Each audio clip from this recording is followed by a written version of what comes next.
Introduce yourself, give your name, age, and how long you've lived in Marblehead. I'm Stanley Goodwin. I'm 86 years old and I've lived here all my life.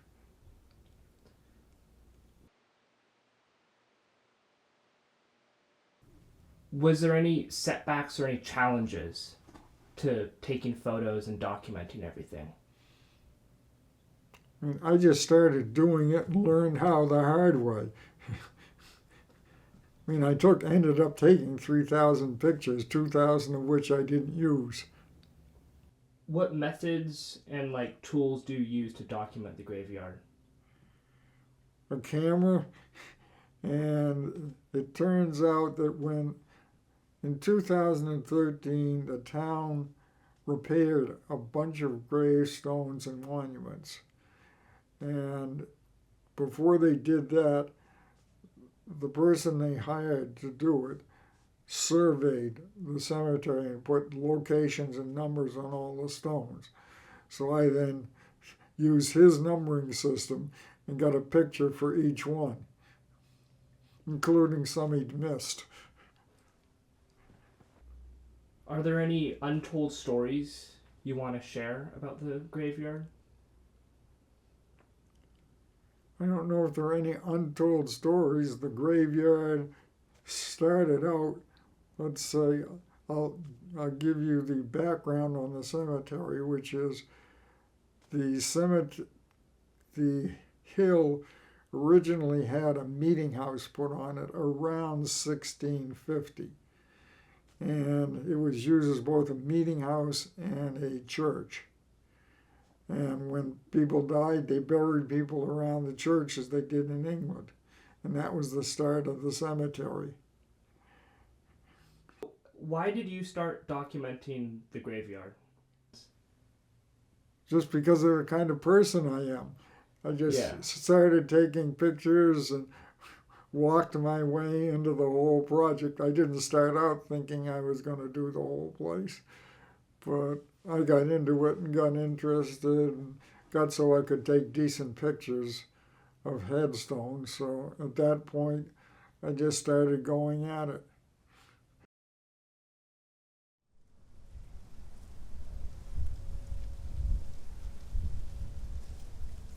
And say again what those dates are.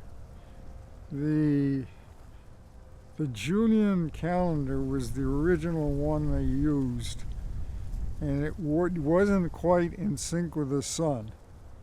The result being it slowly, in about every couple hundred years, it accumulated a day.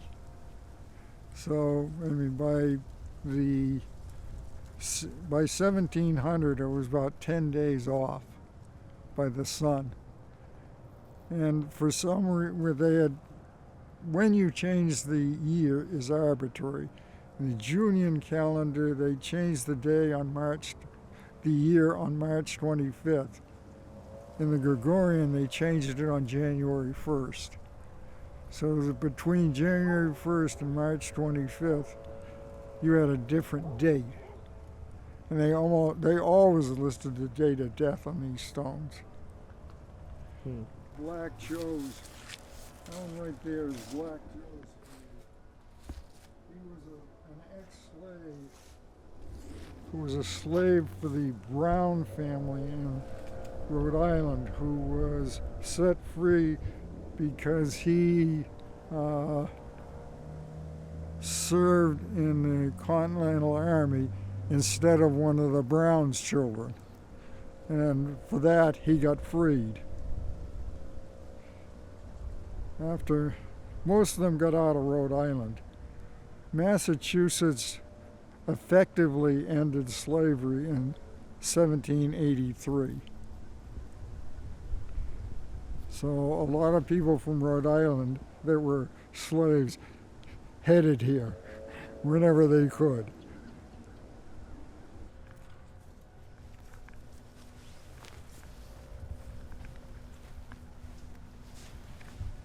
But I'm not really steady anymore. I'm behind you. Yeah. This is This area they call Minister's Row. This has some really special high quality stones on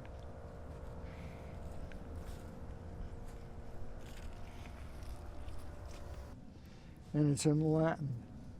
And it's got the usual dark symbols on it.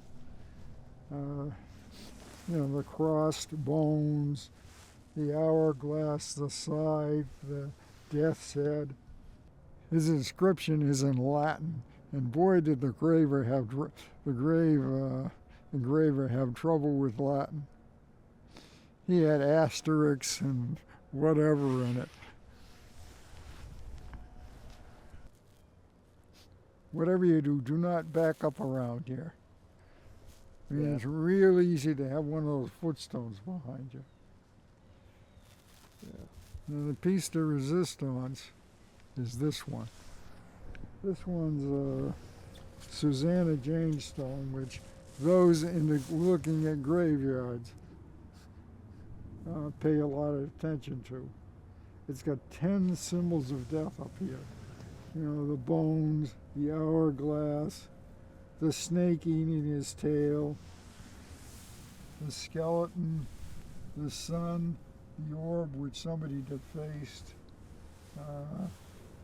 cherubs, bats.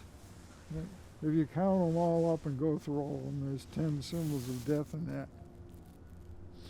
And that's done in 1776.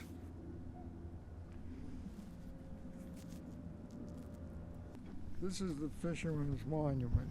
There was a society formed to help the families of fishermen lost at sea, which provided at least some benefits. The death rate at sea while they were fishing was about 2% a year, which if you went fishing for 20 years meant that 40% of the people who started fishing around 15 didn't come back. So it was pretty fierce.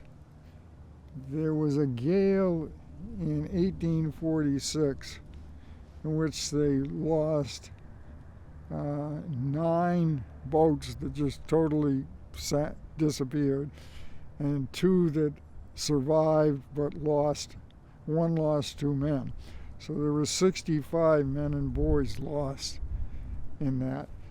And 2 years in 1848, the society put up this monument with names of their members that were lost on that, plus others.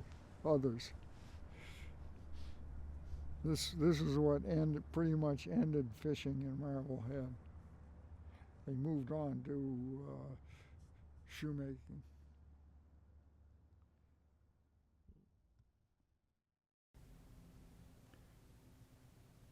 How has this work impacted your perspective on life and death?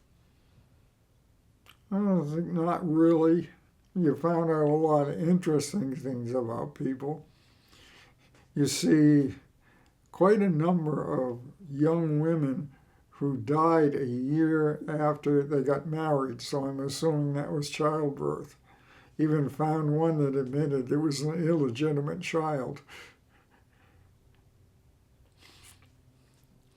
I guess what you can say is I learned a lot about life in the 17 and 1800s.